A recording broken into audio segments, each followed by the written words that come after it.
Bueno, hemos visto en la primera charla aquellas disposiciones espirituales que la Iglesia nos pide que tengamos en estas 2 semanas. Por supuesto, si aplican para la Semana de Pasión, aplican también para la Semana Santa, en la cual pues deben aplicarse con mayor intensidad, con mayor razón en la Semana Santa, que es la semana mayor de todo el año litúrgico.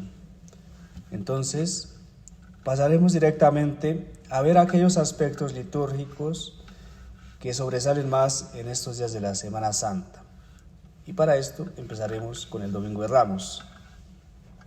En la liturgia de este día, del Domingo de Ramos, podemos encontrar 3 fases distintas: la bendición de los ramos, la procesión que sigue inmediatamente y finalmente la Santa Misa. Sin embargo, si fusionamos el primero con el segundo, tendremos 2 partes características contrapuestas. Por un lado, en la bendición y procesión encontramos cierta alegría y triunfo, y en la segunda, en cambio en la Santa Misa, encontramos un sentimiento de penitencia y pasión. En la bendición de los ramos podemos ver cuán importante es para la Iglesia esta bendición, pues por cuenta de toda la solemnidad que se despliega. Si alguien llega el domingo,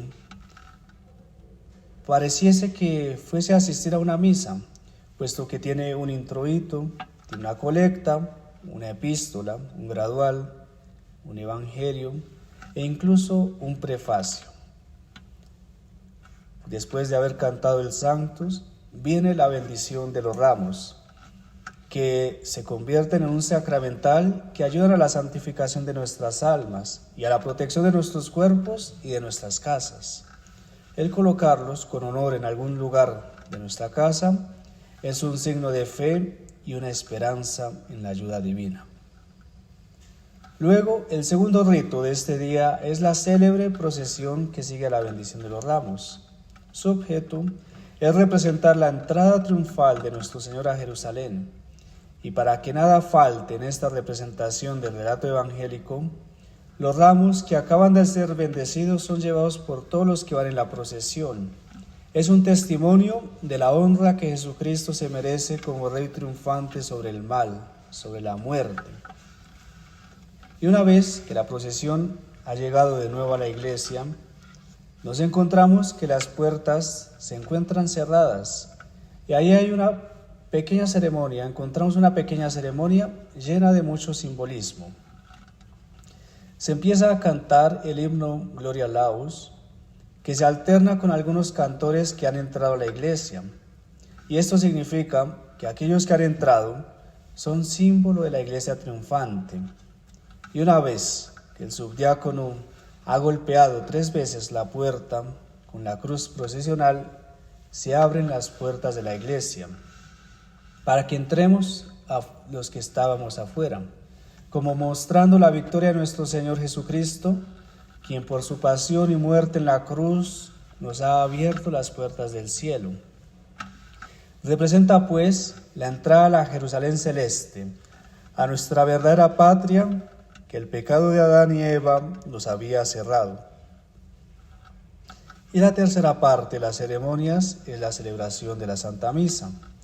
Todas sus partes expresan una cierta tristeza y de particular esta misa tiene el canto de la Pasión según San Mateo, que comienza con el relato de la Última Cena hasta la muerte de nuestro Señor y enseguida sigue el Evangelio propio de la misa, que es el relato del descendimiento de la cruz y la sepultura, como para mostrarnos, para manifestar que hay una unidad entre la Última Cena y el sacrificio de la cruz.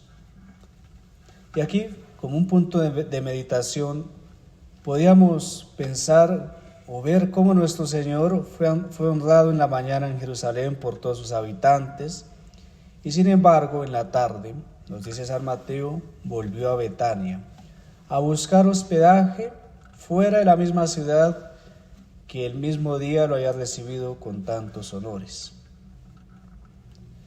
De lunes al miércoles santo, pues no hay nada de particular, salvo que en la misa del martes y del miércoles Se lee la Pasión según San Marcos y según San Lucas respectivamente. Pasemos al Jueves Santo. Y debemos ir precisamente al cenáculo, pues allí nuestro Señor va a comer la cena pascual junto a sus apóstoles.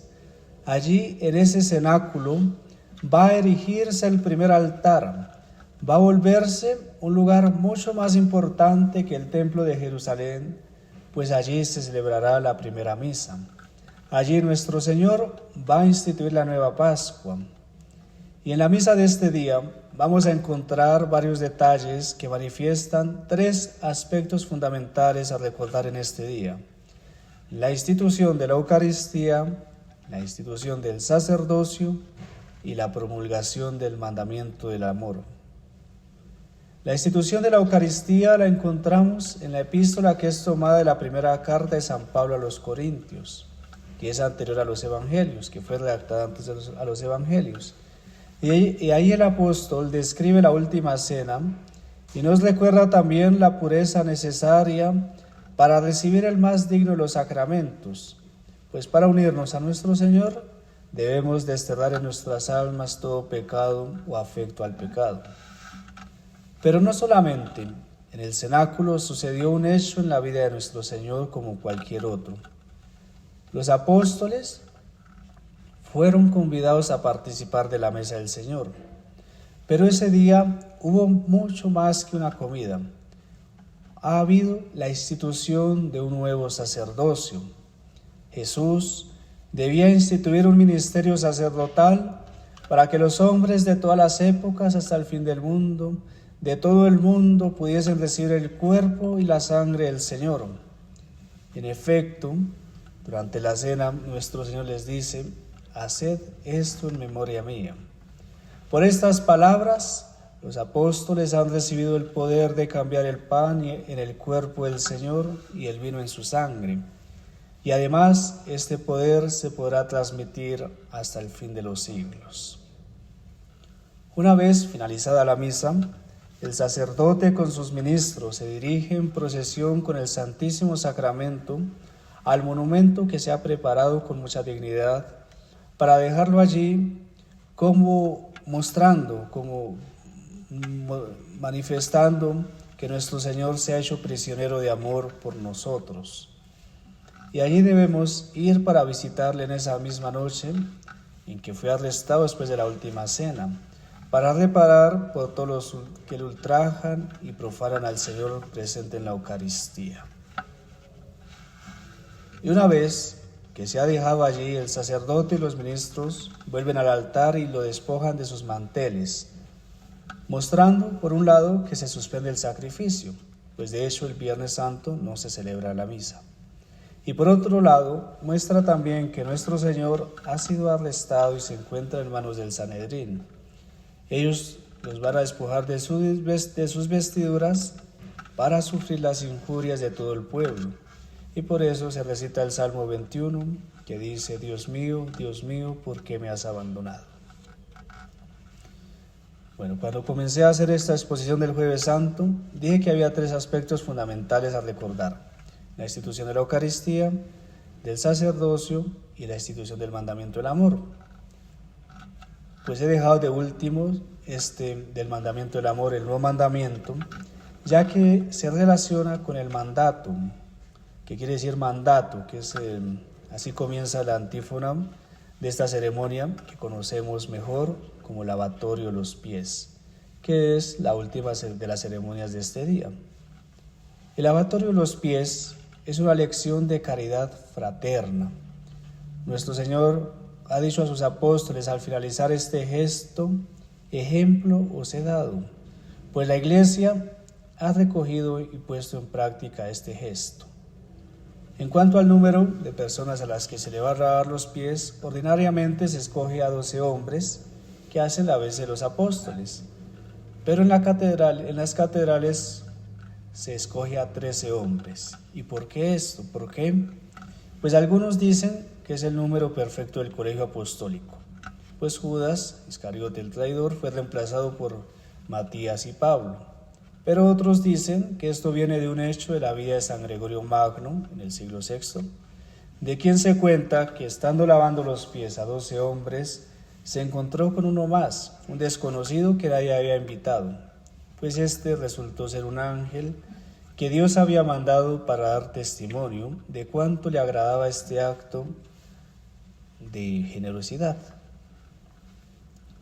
A este gesto que nuestro Señor ha hecho, podríamos complementar el discurso que pronunció después de la cena, que encontramos en el Evangelio según San Juan, de los capítulos del 14 al 17, también su agonía en Getsemaní, que encontramos en los 4 evangelios y que muestran muy profundamente su amor infinito que tiene por nosotros. Pero hablar de estos acontecimientos que sucedieron en la noche del Jueves Santo nos tomaría otra conferencia. Entonces pasemos al Viernes Santo. Los hechos que sucedieron en este día, yo creo que todos los conocemos. En la mañana nuestro Señor es condenado a muerte después de haber sido flagelado y coronado de espinas, después de haber comparecido ante los tribunales de Caifás, de Anás, de Herodes, de Pilato, y finalmente es condenado a la crucifixión. Él carga con su cruz hasta el Gólgota, donde es clavado hacia el mediodía y a las 3 de la tarde muere. En cuanto a la parte litúrgica, como ya lo había dicho, este día no se celebra la Santa Misa, sino se llama Misa de los Presantificados. ¿Y qué quiere decir esto? Pues subraya el hecho de que las especies sagradas han sido consagradas en una ceremonia anterior, el Jueves Santo más precisamente, en donde el sacerdote ha consagrado dos hostias para el celebrante, una que ha consumido ese mismo día y la otra que se encuentra en el monumento. Entonces, en esta misa de presantificados podemos encontrar 4 partes. La primera, que es la misa de los catecúmenos, que comprende la parte de las lecturas y que va hasta el canto de la Pasión según San Juan. Ya habíamos escuchado la Pasión según San Mateo el domingo de Ramos, el martes la Pasión según San Marcos, el miércoles la Pasión San Lucas y este Viernes Santo la Pasión según San Juan. Es un día de evidente tristeza y desolación en la Iglesia, pues está de luto por la muerte de su divino esposo, y por eso los sacerdotes están revestidos de ornamentos negros. La segunda parte son las oraciones, que es el conjunto de oraciones en donde el sacerdote reza por todo el mundo. Es la oración universal, una oración en la que rezas por todas las personas sin excepción, pues es el día del perdón general. Estas oraciones nos enseñan que los efectos de la muerte de Jesús alcanzan a todas las necesidades de la Iglesia y de todo el género humano. La tercera parte es la adoración de la cruz, que para los judíos es un objeto de escándalo, para los gentiles es locura, pero para nosotros los cristianos es triunfo es signo de triunfo. La veneramos porque es el trofeo de la victoria de Cristo y el instrumento del cual se valió el Señor para obtener la salvación de los hombres. Y pues este día, el Viernes Santo, es el momento más adecuado para rendirle nuestros homenajes. Y en la cuarta parte es la misa de presantificados como tal, que como ya lo había dicho, ese día no se celebra el sacrificio de la misa y solo el celebrante va a consumir las especies consagradas en la tarde del Jueves Santo. Por eso, él va al monumento acompañado de los ministros para buscarlo y comulgar él solo. Y así termina la liturgia de este día. Un último detalle que encontramos en este Viernes Santo es que ya los crucifijos quedan descubiertos. Este día es también el día en que Satanás ha sido derrotado, que las tinieblas cesan y aunque ha salido el sol, la tierra ha temblado. Y como nos dice el Evangelio, muchos justos han resucitado. Pero la repercusión de la muerte de nuestro Señor se resiente más en el fondo de los infiernos. Satanás ha comprendido el poder y la divinidad de este justo que él tentó en el desierto. Él reconoce que este Jesús es el propio Hijo del Eterno y que la redención negada a los ángeles rebeldes ha sido otorgada al hombre de un modo sobrenatural, por los méritos de la sangre que el mismo Satanás hizo derramar en el Calvario. Y nos queda el Sábado Santo, día de esperanza, día para contemplar el exceso de amor divino. Es un día para acercarnos al sepulcro donde está Jesucristo y conocer los efectos del pecado, pensar en aquellas palabras de San Pablo, que por el pecado ha entrado la muerte al mundo y se ha comunicado a todos los hombres. Nuestro Señor Jesucristo, que no conoció el pecado, permitió sin embargo a la muerte extender su dominio sobre él, y con el fin de disminuir en nosotros la repugnancia que profesamos hacia ella, y de devolvernos una vez resucitado la inmortalidad que el pecado nos había arrebatado. Ya en la encarnación se había dignado tomar la forma de esclavo. Ahora en este misterio se ha humillado todavía más. Está muerto en la tumba. Esta imagen nos muestra el poder de la muerte, pero nos muestra todavía más, en mayor grado, el inmenso, incomprensible amor que Dios tiene para el hombre. Este amor nos debe llevar a amar esa tumba en la cual nosotros debemos nacer a la vida. Y pues veamos un poco la liturgia de la Vigilia Pascual, que es una de las más hermosas de todo el año litúrgico. En primer lugar, se bendice el fuego nuevo, cuya luz debe alumbrar la ceremonia todo el tiempo. Antiguamente, se bendecía cada tarde el fuego que debía encender las lámparas y velas que iban a alumbrar hasta las vísperas del día siguiente en aquellas reuniones que tenían los primeros cristianos. Este fuego debe comenzar de la piedra directamente, que representa a Cristo, que es la piedra angular, que al mismo tiempo es luz del mundo. Enseguida se bendice los granos de incienso que se han de poner en el cirio pascual. Después se bendice dentro de la iglesia este cirio, que como nos damos cuenta es superior en tamaño y grosor a todos los que se utilizan en la liturgia. Y este cirio también representa a Cristo, que alumbra los pasos de su pueblo elegido y que resplandece por su resurrección. Después, el diácono canta el pregón pascual, y una vez que ha finalizado, se comienzan las profecías que se pusieron dentro de la liturgia para la instrucción de los catecúmenos que ese mismo día iban a ser bautizados. Una vez finalizadas, se va en procesión a la pila bautismal, donde se bendecirá el agua que va a utilizarse durante el año para los bautismos.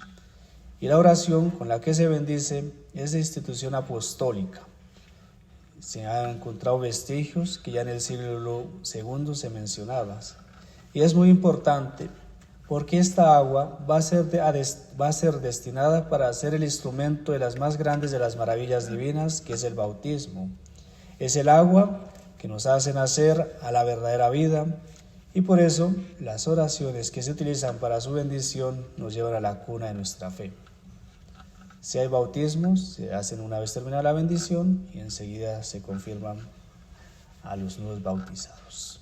Después el sacerdote y ministros vuelven al altar donde se postran en las letanías, y a continuación comienza la misa solemne de la Vigilia Pascual, en donde se adorna el altar con el mayor esplendor, se encienden los cirios, el sacerdote y sus ministros dejan los ornamentos morados que hasta entonces tenían para colocarse los blancos que representan la alegría de las fiestas pascuales.